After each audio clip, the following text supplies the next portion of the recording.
Praise the Lord. प्रभु का धन्यवाद एक और नई सुबह के लिए। परमेश्वर का धन्यवाद कि परमेश्वर ने हमारे जीवन में यह अवसर प्रदान किया है और हम परमेश्वर की उपस्थिति में आगे बढ़ सक रहे हैं। और नया दिन नई खुशियों को लेकर आता है, नया दिन नई बातों को हमारे जीवन में लेकर आता है। और ये हमारे लिए सौभाग्य की बात होती है कि नया दिन देख सके। वरना ऐसे कितने हैं जो रात को सोते तो हैं पर सुबह शायद उनकी नींद नहीं खुलती, उनकी आंखें नहीं खुलती है।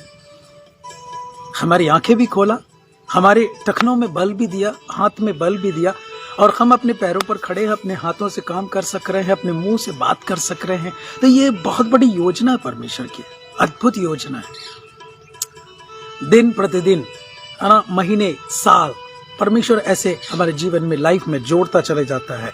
ऐसे परमेश्वर को हम जितना धन्यवाद दें कम होगा। उसकी उपस्थिति में बढ़ना हमारे लिए एक सौभाग्य की बात होती है। और मैंने कहा था 30 और 31-32 पद में हम लोग कुछ बातों को देखेंगे और इससे हट के कुछ बातों को आज देखेंगे जो सुबह परमेश्वर ने मुझसे वार्तालाप किया।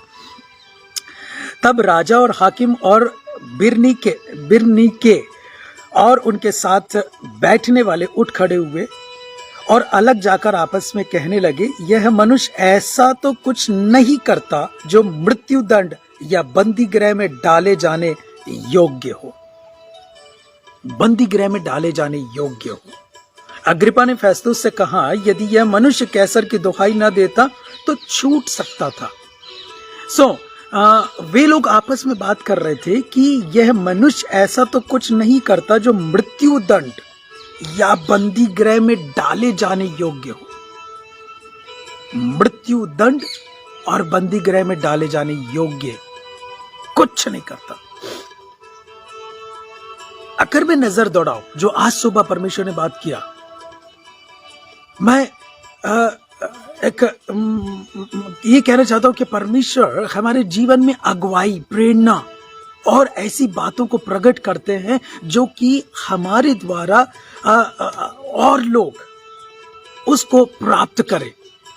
या आशीष हो सकती है, या शांति हो सकती है, या छुटकारा हो सकता है, या सारी चीजों से मुक्ति हो सकती है। Yes, praise the Lord. ये सारी चीजें परमेश्वर की एक अद्भुत योजना है मेरे और आपके जीवन के प्रति।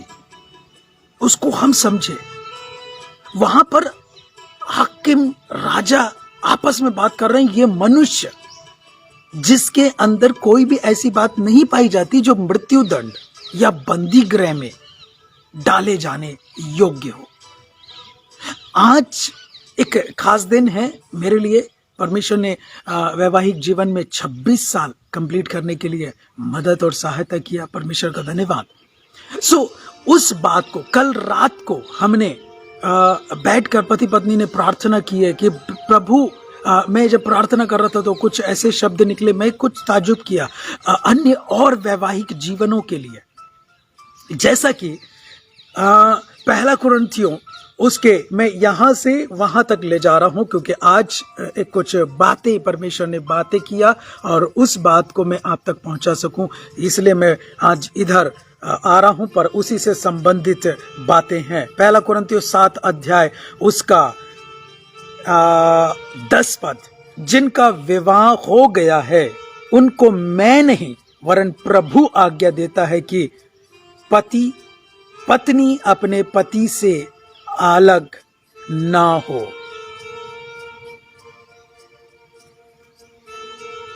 अलग ना हो। वैवाहिक जीवन जो परमेश्वर ने जोड़ा है, और मैं स्मरण करता हूं उन वायदों को जो पति पत्नी चर्च में करते हैं, उन वायदों को जो पति पत्नी जुड़ने से पहले करते हैं कि हम जिंदगी भर साथ निभाएंगे। पर क्या होता है, एक छोटे से झगड़े में उनको शायद बंदी गृह में या मृत्यु दंड तो नहीं, मृत्यु दंड जैसी स्थिति में पति पत्नी को या पत्नी पति को मजबूर कर देते हैं ऐसे दंड भोगने के लिए। हाथ जोड़कर विनती है, वैवाहिक जीवन जो वैवाहिक जीवन व्यतीत कर रहे हैं, जो एक बंधन में बंध चुके हैं, और परमेश्वर का वचन कहता है जिसको परमेश्वर ने जोड़ा उसको मनुष्य अलग ना करे। राजा और हाकिम बात कर रहे हैं, ये मनुष्य के अंदर ऐसी कोई बात नहीं जो मृत्यु दंड और बंदीगृह में डाले जाने योग्य हो। मैं सोचता हूं परमेश्वर ने एक जोड़े को जब बनाया और वो बनाने के बाद उनको एक जगह पर नियुक्त कर दिया, एक परिवार हो जाने के लिए, उस परिवार से और लोग सुसज्जित होने के लिए और लोग फैल जाने के लिए परमेश्वर ने जोड़ा है। तो मनुष्य उसको कैसे अलग कर सकता है? एक छोटा सा झगड़ा, एक छोटी सी बात, एक छोटी सी गलती, मैं कहता हूं गलती हो उनकी, ठीक है, गलती हो, पर क्यों ये परमेश्वर का वचन नहीं कह रहा है? 11 पद में कहता है, और यदि अलग भी हो जाए तो बिन दूसरा विवाह किए रहे या अपने पति से फिर मेल कर ले, और ना पति अपनी पत्नी को छोड़े। दोनों के लिए लिखा है वहां पर। मैं ये आज विनती करता हूं हर एक उन व्यक्तियों से जो शायद अलग होने के कगार में खड़े हुए। कल रात को हमने दुआ किया, मेरे मुख से वही दुआ निकली, प्रभु ऐसे जो कगार में खड़े हुए हैं अलग होने की, उनके अंदर बुद्धि, उनके अंदर ज्ञान, उनके अंदर समझ, दोनों के अंदर ऐसा काम करिए कि वे लोग फिर एक हो जाएं, फिर एक हो जाएं। और मैं स्मरण करता हूं उन समयों को जब दुल्हा दुल्हन या लड़का लड़की वायदे कर रहे होते हैं। उस समय तो ऐसा होता है कि बस हो जाए, बस शादी हो जाए, कुछ भी बुलवा लो उनसे, वो बोल देंगे। फिर उसके बाद 1 साल 2 साल के बाद उनका रियल लाइफ दिख जाती है।